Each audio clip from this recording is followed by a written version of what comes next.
dangerous blue jets appear in the sky. It was in 2019 that first we noticed such a thing.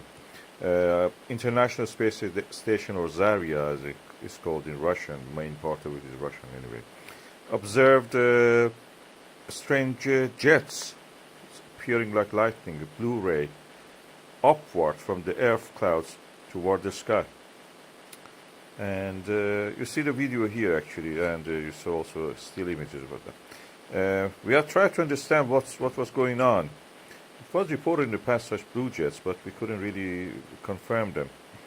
It seems one explanation that is put forward for this is that they are extremely charged clouds getting very close in the sky, means around several kilometers, together in respect to each other, and then electric discharge between them shooting upward.